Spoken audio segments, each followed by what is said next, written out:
Welcome to Tweet of the Week. I am absolutely delighted to be joined by Kim Martin, who is a 5th grade teacher at Ballinger Creek Elementary. Kim has been with FCPS for many years. She's taught in several places, and it runs in the family because her mom was a teacher who retired from Ballinger Creek. So Kim, thank you so much for coming in and joining me today. Thank you for offering me to come by. So you were tweeting because you were very excited by a book that you read this summer. Want to talk to us a little bit about it and why it got you so excited? I can talk to you a lot about it. I read the book, the Distance Learning Playbook, and I had heard, a little buzz about it on Twitter, and I was, to be honest, I was a little anxious about being able to make connections with students. That's always been one of my strong points, but how do you do that online? Mm-hmm. And if you don't make those connections, you're going to lose students. And it's super important. As a former teacher, new teacher mentor, that was always one of my messages. Like, before instruction, you have to connect. So the first and second chapters of the books, address that. The second chapter was about the first days of school and how to connect with students. And one of the things that was mentioned is we're still educators. We haven't forgotten how to teach. We're just doing it differently. So those things that we normally do in the beginning of the school year can still apply. Interest surveys, you have to know about your kids. When they come in your Google Meet, greet everyone like you would at the door every day.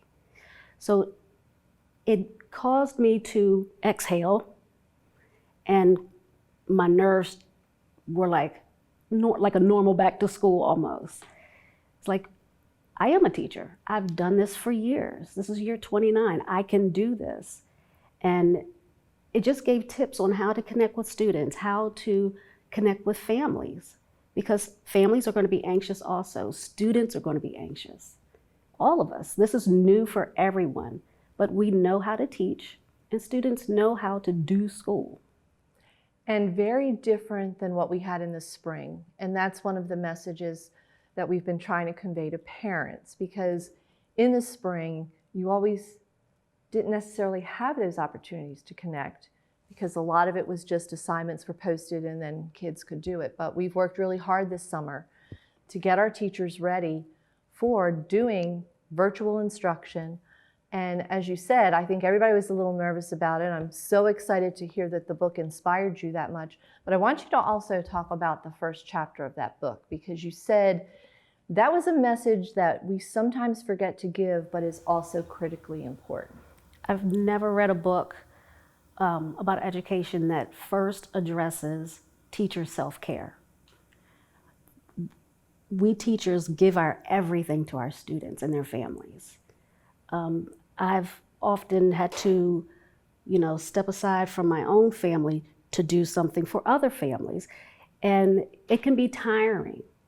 And we don't want to have that, I think they called it compassion fatigue, where you're taking care of everybody and you're not necessarily taking care of yourself. And that's when that burnout happens. Mm-hmm.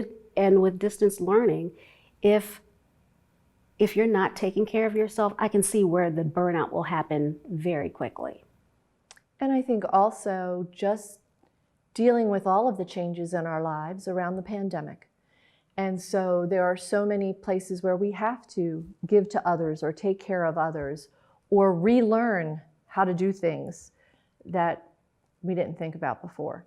So I am so grateful that you tweeted about this book, but that you have also spoken with such passion about it, because a lot of times we'll hear teachers say, I don't care about professional learning, I don't want to do another book study. But in this case, all of us need to learn something new, even though we know how to teach. This is a different format, this is a different way. How do we take those skills we have and apply them in this new setting? And I am so glad that the playbook gave you the tools you feel have made you ready to be that loving, caring teacher who is connected and motivating her students all year long, whether you are looking at them on a computer screen or greeting their faces in your classroom. So Kim, thank you. Thank you for tweeting. Thank you for being an advocate for kids. And thank you for all of the amazing connections you're going to make this year, even if this first semester, those connections have to come through a computer. Thank you for having me. Our pleasure. Thanks so much.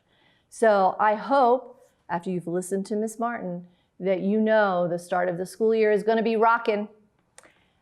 And I hope that you will continue to follow us on Twitter, because inspirational and amazing things are going to be happening virtually everywhere.